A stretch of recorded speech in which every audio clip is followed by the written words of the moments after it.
Joe, lineup changes tonight? Yeah, Wahlstrom will be in, and Cole will be out tonight. Wahlstrom will go up with Frederick and Coyle. And Castillo will back down with Beecher and McLaughlin. And when a guy's making his first game for your team, like what's kind of your message to him? Just really try to play your game early on. We've gone over stuff that we feel is important for him to understand as far as how we want to play, but you have to be careful that you don't give too much information. You don't want to paralyze the player, and just go out and play, and we'll correct the mistakes that happen from our structure. But otherwise, we just want to see him play tonight. And Swayman? Swayman will be back in tonight. Do you like the way you guys are playing lately? It looks like you guys have turned a bit of a corner here. Yeah, I think at times we certainly like the way we're playing. You're never 100% satisfied with your game. You're always trying to improve, but I think the details in our game as far as our checking and our play away from the puck have been better. Offensively, we have some games where we're able to generate. Some games we probably like to generate some more, but I've liked the work in progress so far. I want to ask you about Brad Marchand and his game as of late. It looks like he's trying to take this team and kind of drag him to that level where you guys feel you should be at. Well, don't forget, he missed some time. Yeah. Well, when I say time, I mean training in the summer. He had some work done in the off season, a couple of different procedures, and he missed some training camp time too. So it takes a player a little while to get up to speed there, and certainly it's not from lack of effort or work from Marchand. And yeah, you can see his game starting to come around lately here. He's feeling better. He's skating better, and he continues to lead our group the right way. The Oilers setback for him the other day, but overall playing pretty well right now. What do you see from them as an opponent, and what are the dangers, obvious as they are? Well, they're the obvious signs right away. You get 97 and 29, trying to do our best to neutralize the speed that they have coming through the neutral zone. It's going to be important that we're working above. Our checking habits and our checking details really need to be important here tonight against this group. A team that transitions very well, and when they get in the offensive zone, we have to do a good job of protecting the middle of the ice. They have one of the most dangerous offense abilities and talents in the world on their team, and they create something out of nothing all the time. So biggest thing is you can't give them anything easy. You have to stay above them, and you got to take care of pucks. Start turning pucks over, you start cheating the game and getting below them. They're gonna score a lot of goals. So have to be very good in those areas. And that's just hoping to contain them. You're not going to do it, but it's just trying to limit how many opportunities they do get. How would you say your group has been recently in that way? Do you feel like you're well positioned? We're up and down. There's areas of the game that we need to be better at. Consistently being above pucks and taking care of pucks. Like last game against Calgary, we didn't take care of the puck early, and they were transitioning very well and humming us in our zone. So we need to make sure we don't turn pucks over in the neutral zone. We got to take care of pucks between our blue line, their blue line, yeah, we've been better recently. And you can kind of see in the games that we have lost and lost big is pretty indicative of us not respecting that game plan. Games where we are in tight games and that we've won usually means that we're playing the right way and doing a better job. So better as of late, but can always get better at it. There are countless examples of players in sports and in hockey playing through injuries. Zach Hyman took a puck in the face. Nose was broken. He's playing through it. Have you gone through anything, injuries, or you're kind of like, most people wouldn't play, but you did?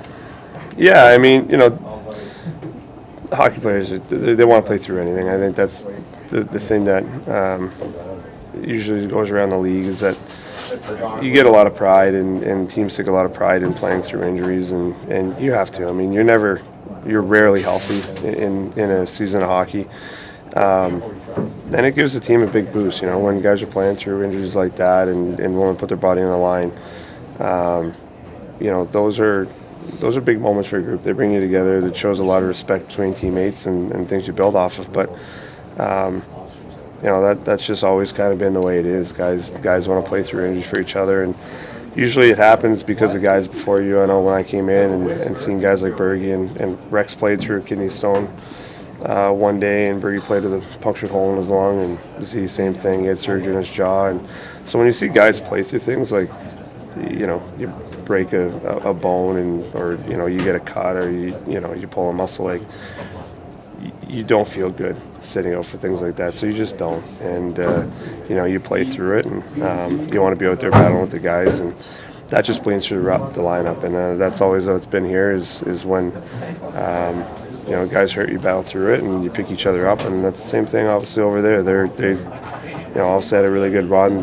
They've got a great group, and seems like they have a really good culture going right now. So they know how to play the right way. They know how to compete. They know how to play through injuries, and that's why they're a very, very dangerous team. How many times have you broken your nose?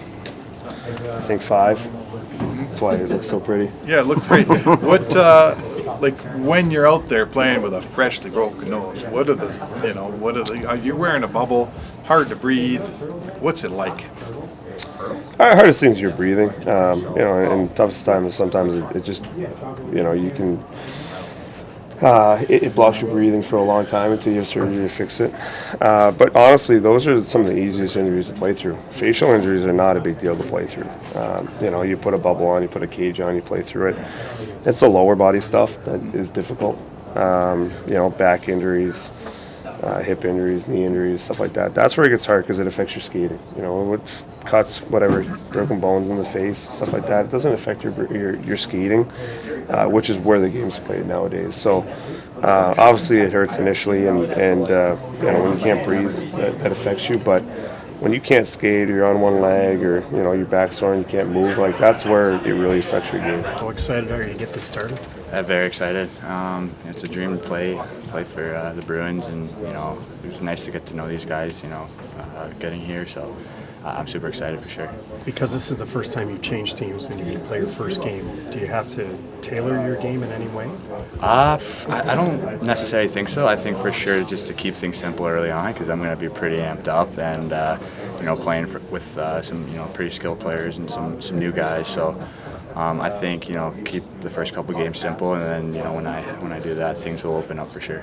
Have you had any specific conversations with some of the guys that you're going to play with here tonight, so you're at least on the same page as much as possible? Yeah, had a couple talks with Charlie, on the power play and things like that. So I think I lean on him a lot, ask a lot of questions, and I kind of know him from when I worked out in Boston when I was little. So he's a really fun player. He holds on to the puck and he makes plays. So I think for me, just move my legs and try to find those open areas and engage my body.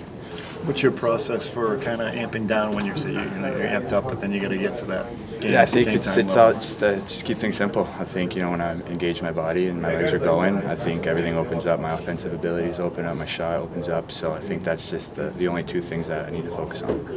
And what have your conversations been like with Joe as far as what he's expecting from you tonight? They've been good. Obviously, a lot of new systems. So take them in, but also just go out and have fun and enjoy. It's pretty. My whole family's pumped up that I get to represent Boston and play for this original 16. It's pretty grateful for that. Was anybody able to make the trip out? No one's coming out here from Maine or the Boston area, but I'm sure maybe some people will come out Saturday. Ticket requests have kind of gotten crazy for Saturday? Yeah, almost. Maybe it's a free night for me playing, so if I'm in, but no, it's.